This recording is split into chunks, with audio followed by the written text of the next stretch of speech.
You'll recall the officers were cleared of any federal civil rights or any state criminal charges. That left the last step today in the hands of the BRPD police chief and his decision on whether the officers would stay on the force. Our Scotty Hunter tonight with that announcement and a special message from the chief to all of us. Calm and measured. It's the best way to describe Chief Murphy Paul making public the biggest decision of his short time as head of the Baton Rouge Police Department, firing Officer Blaine Salamone and handing down a 3-day suspension for Officer Howie Lake for their roles in the shooting death of Alton Sterling. It might not be the popular decision, but it was the right decision, make no doubt about that.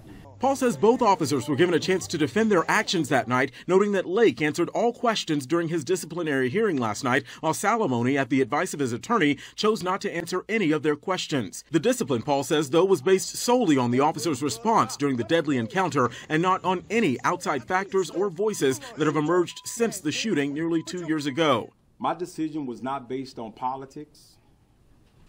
It was not based on emotions. It was based on the facts of the case. When looking only at the available evidence, the chief says the choice was clear. There were two officers responding to one situation in two very different ways. One officer attempted to use de-escalation and disengagement techniques consistent with policy and procedure.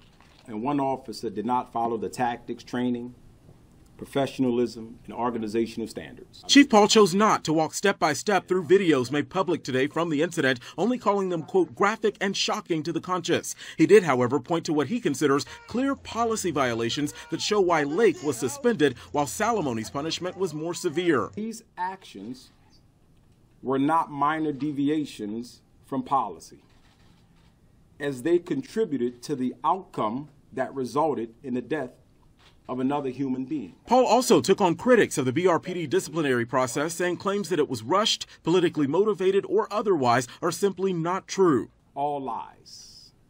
Simply not the truth. Speaking directly to his officers and the public at large, he stressed the need for mutual respect in order to prevent a future incident like the Sterling case. Treat our police officers with the respect that their positions deserve. And I assure you that the men and women of the Baton Rouge Police Department will reciprocate that gesture. While all investigations in the case have wrapped, Paul now says it's time to turn the page, allowing for healing and a fresh start. We will not focus on the rearview mirror. Instead, we're going to focus on what's ahead of us.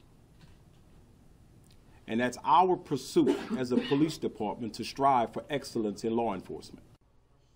The chief says he realizes tonight that not everyone will agree with his decision. He says it's important, though, that we all move past those disagreements so the community will have a chance to heal. Live from the newsroom tonight, I'm Scotty Hunter. Guys, back to you in the studio.